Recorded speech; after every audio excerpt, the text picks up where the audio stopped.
एक तू सच्चा तेरा नाम सच्चा अनंत। पृष्ठ 336। सतपुरुष बाबा फुलसंदे वाले कहते हैं, हे परमेश्वर, तू हमारे असत्य को दूर कर और सत्य का आशीष दे। अंधकार को मिटा और प्रकाश का आशीष दे। मृत्युमय जगत और शरीर में रहते हुए हमें अमृत का आशीष दे। सतपुरुष जंगल में जहाँ कुछ पेड़ों का झुंड था, तपो ध्यान में जाकर बैठे रहते और कभी कभी रातों रात उसी हाल में गुजार देते। आपकी रातें इबादत में यानी आराधना में बीता करती। रात में 1:30 बजे स्नान कर लेते और सुबह तक ना सोते, आराधनाओं में ही लगे रहते। उनके शिष्य भी ऐसा ही करते। हे परमेश्वर, तेरा उजाला हमारे सीने में बना रहे, ये रोशनी कभी कम ना होवे। हे परमेश्वर, तेरा चांद ना हम पर बना रहे। 5 जनवरी 93 को साईं जी खेतों में सिंचाई कर रहे थे। समय लगभग शाम के 6:45 बजे का था कि तभी जंगल में उनसे कुछ फासले पर बंदूक से एक फायर हुआ। आपने सोचा जैसे नौजवान लोग अपने हथियारों को टेस्ट करते हैं, ऐसे ही यह किसी ने फायर किया होगा। ये समझकर अपना काम करते रहे। फिर रात को 7 बजे अभी आराधना के लिए विधाता के यहाँ जाना था, अतः वे काम समाप्त कर कुएं पर आए। हाथ पांव धोकर जैसे ही अपनी झोपड़ी, जो कुएं पर अपने विश्राम के लिए डाल रखी है, उसमें प्रवेश किया कि टॉर्च उठाकर चलूं। देखते क्या हैं कि 4 आदमी अंदर झोपड़ी में बैठे हैं। 2 के पास बंदूकें हैं।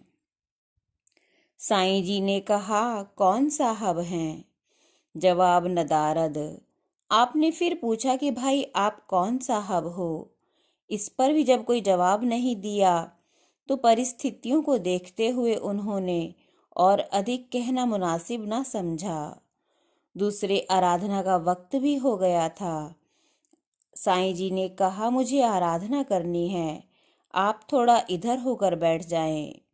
उनमें से 2 आदमी उठकर चुपचाप दूसरी तरफ बैठ गए। वे अंदर जाकर अपने आसन पर बैठ गए। अभी आराधना शुरू ही करने वाले थे कि उन 4 व्यक्तियों में से एक ने जेब से बीड़ी निकालकर सुलगानी चाहिए, तो साईं जी ने कहा, कृपया यहाँ बीड़ी ना पीना, ये स्थान आराधना का है। उस आदमी ने कहा, जब से हम बोल नहीं रहे हैं, अकेला ही बकवास किए जा रहा है। तेरे जैसे को हम तो मार कर कुएं में फेंक देते हैं। साईं जी ने कहा, बेशक फेंक सकते हो तुम, तो कुछ भी कर सकते हो, किंतु राज है तुम्हारा। परंतु यहाँ सतपुरुष बाबा फुलसंदे वालों का थला है, यहाँ बीड़ी वगैरह धूम्रपान नहीं कर सकते। तब उनमें से एक अन्य ने तैश में आकर पहले वाले आदमी के हाथ से बीड़ी का बंडल ले लिया और उसमें से 4 बीड़ी निकालकर कहा, देखें भला कैसे नहीं पी सकते।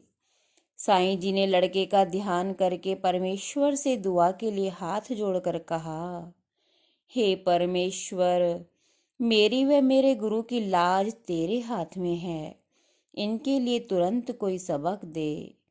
इतना कहना था कि तभी चारों व्यक्तियों के सिर आपस में ऐसे टकराए मानो किसी शक्ति ने चारों को एक साथ मारा हो। वे विस्मय से चौंके और तभी साईं जी के पैरों में गिर पड़े और बोले, बाबा हमें माफ करो, हमें पता नहीं था कि सतपुरुष बाबा फुलसंदे वालों के थले में इतना असर है। साईं जी ने कहा कि तुम लोगों की मुक्ति नहीं हो सकती जब तक इन बुरे कामों को नहीं छोड़ोगे। उन्होंने कहा, हम शीघ्र ही अपने उस्ताद को लेकर तुम्हारे पास आएंगे, उसे समझाना। साईं जी बोले, मेरे पास नहीं, फुलसंदे जाकर माफी मांगना, तभी तुमको सच्चा रास्ता मिलेगा। एक तू सच्चा, तेरा नाम सच्चा।